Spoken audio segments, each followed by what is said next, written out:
Halo Sobat EY, sampailah kita pada bagian kelima dari episode praise. Dan kali ini yang kita bahas adalah prepositional praise. Wah, ada preposition, ada prepositional. Apa ya bedanya? Biar lebih jelas, langsung aja yuk kita belajar bersama memahami tentang hal ini. Learning is fun! Preposition merupakan bagian dari part of speech yang biasanya disebut dengan kata depan. Nah, di video sebelumnya kita sudah membahas secara gamblang apa itu preposition beserta contoh-contohnya. Linknya ada di kolom deskripsi ya. Jadi, apa itu prepositional phrase? Prepositional phrase is a group of words with a preposition plus an object plus modifier. It acts as an adverb, adjective, or noun. So it can be an adverbial phrase, noun phrase, or adjective phrase. Bisa diartikan, prepositional phrase merupakan sekelompok kata yang terdiri dari preposisi dan modifier. Phrase ini bekerja sebagai adverb, kata sifat, dan kata benda, sehingga bisa menjadi adverbial phrase, noun phrase, atau adjective phrase. Wah, bingung ya? Kok definisinya panjang banget? Tenang, Sobat EY. Biar lebih mudah memahami, kita lihat dulu contoh kalimat berikut ini. I found my cat under the table. Nah, menurut Sobat EY, yang mana nih prepositional phrase-nya? Ya, benar. Under the table. Karena dalam bahasa Indonesia, preposition adalah kata depan. Nggak mungkin jawabannya my cat. Modifier atau yang menerangkannya adalah the table. Sampai di sini paham ya?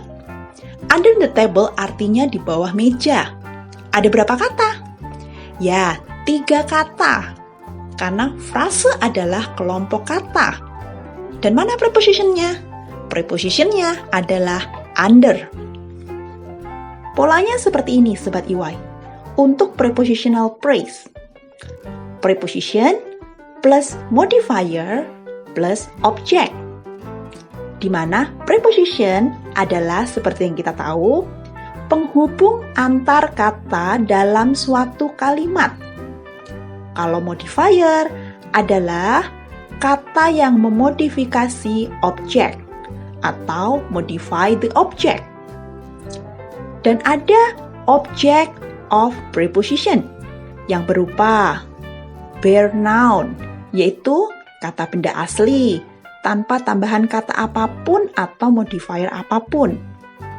Bisa noun phrase, bisa object pronoun, atau bisa juga gerund atau kata benda yang terbentuk dari verb ing.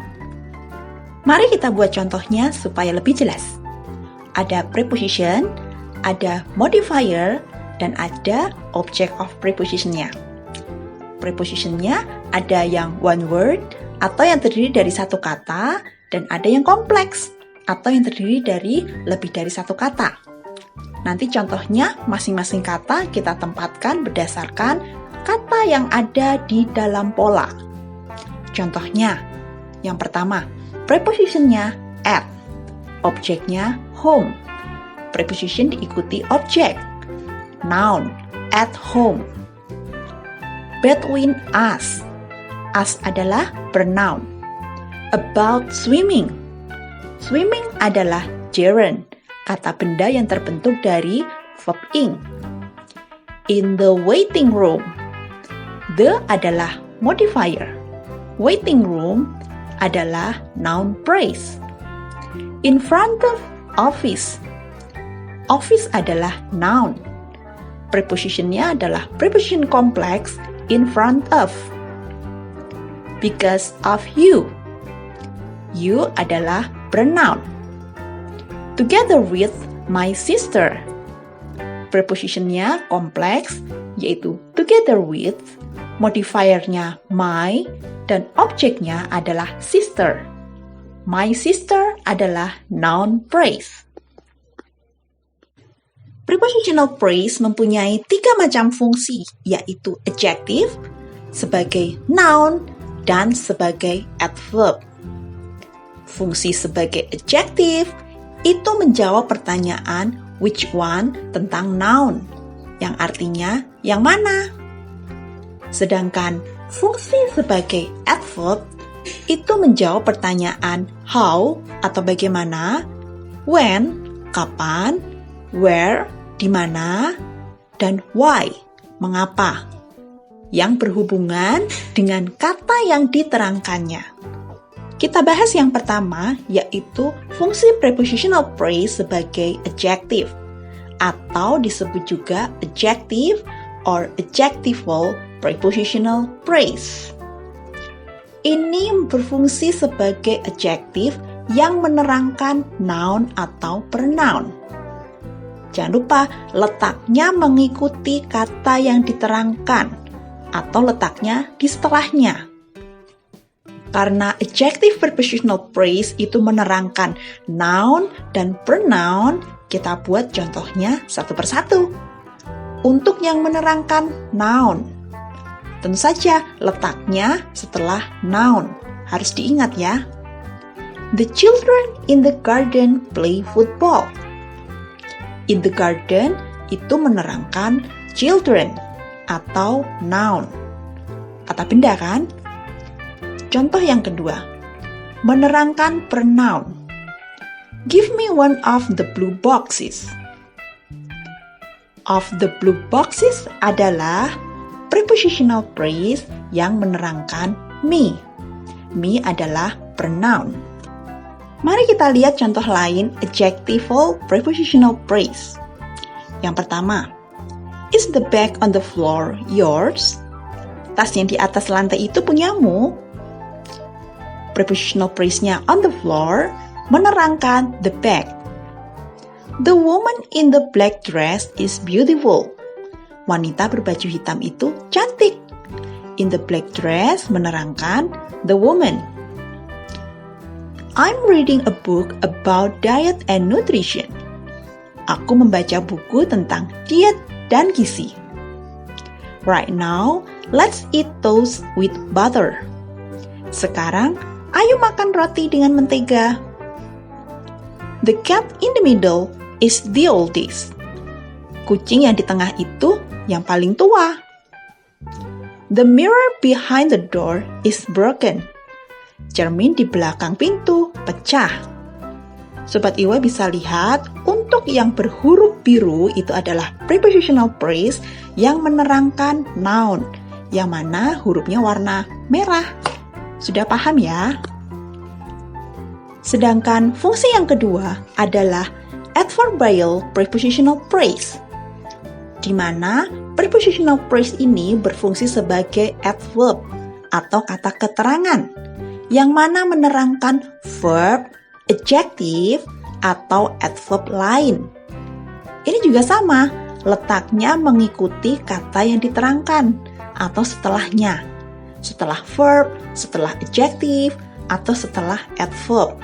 Diingat-ingat ya. Mari kita lihat contoh masing-masing. Yang pertama, yang menerangkan verb. The bank closed after office hour. Prepositional phrase-nya after office hour. Ini menerangkan closed. Closed adalah verb. Yang kedua, menerangkan adjective. John is sad because of broken heart. Because of broken heart adalah prepositional phrase yang menerangkan sad atau sedih. Sekarang gimana kalau contoh fungsi menerangkan adverb? She walks slowly with her new shoes. Dia berjalan dengan pelan-pelan dengan sepatu barunya. Prepositional phrase-nya adalah with her new shoes, menerangkan slowly. Slowly adalah adverb. Sekarang kita lihat contoh lain. Ada huruf yang berwarna biru adalah prepositional phrase yang menerangkan kata-kata yang berhuruf merah. She is sitting in the waiting room. Dia duduk di ruang tunggu. In the waiting room menerangkan is sitting. Menerangkan apa? Ya, benar, menerangkan verb. Contoh lain, he was at work when the police come. At work menerangkan was. Dia sedang di tempat kerja ketika polisi datang. During lunch, we ate pizza and salad. Selama makan siang, kita makan pizza dan salad. My cat was found alone under the bridge. Kucingku ditemukan sendirian di bawah jembatan. Many students travel around the world to learn languages. Banyak murid melancong berkeliling dunia untuk belajar bahasa. Sobat Iwa bisa tentukan kata-kata prepositional phrase yang berhuruf biru itu menerangkan kata-kata yang berhuruf merah. Sudah paham ya? Yang terakhir adalah fungsi prepositional phrase sebagai noun. Meskipun nggak umum, prepositional phrase juga dapat berfungsi sebagai noun dalam sebuah kalimat. Ini berposisi sebagai subjek atau objek. Nah, kita punya contoh kalimat nih. The best time to study is after you wake up. Waktu terbaik untuk belajar adalah setelah kamu bangun. Setelah kamu bangun, after you wake up, bertindak sebagai objek. During the ceremony will be a good time for us to meet. Selama upacara akan jadi waktu yang bagus untuk kita buat bertemu. After the ceremony adalah prepositional phrase, tapi dia bertindak sebagai subjek. Behind the school is a lake. Di belakang sekolah ada sebuah danau. Behind the school adalah prepositional phrase yang bertindak sebagai subjek. Iya. Yeay, selesai juga nih materi tentang prepositional phrase. Sementara ini dulu pembahasan kita tentang phrase. Gimana nih Sobat IY? Semua pasti udah paham kan tentang materi ini? Selamat berlatih ya. Thank you for watching and see you.